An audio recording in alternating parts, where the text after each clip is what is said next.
নদীর কিনারে ফ্যানটা পড়ে আছে। আমি এখানে আমার এক্সের সাথে কথা বলে দেখি যে আমার চোখের সামনে ফ্যানটার বোতল পড়ে আছে।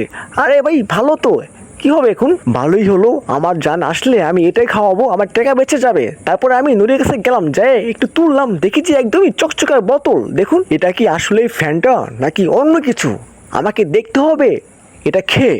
যাই হোক, আমি আশেপাশে কেউ নাই, আস্তে করে বোতলের মুখ খুললাম। খোলার পর আমি একটুখানি খাইলাম, দেখলাম যে বাহ ভালো তো, বাট কেমন যেন লাগতেছে, একটু লোনটা মতো লাগতেছে।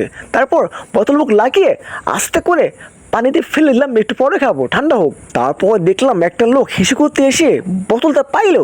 আমি দু তিন দেখতেছি, পরে দেখলাম যে উনি আস্তে করে বোতলের মুখ খুলে খাওয়া শুরু করছে। আরে ভাই আমার ফ্রেন্ডটা ওইটা, ভাই বিষ বিষ খায়েন না ভাই, ভাই বিষ বিষ।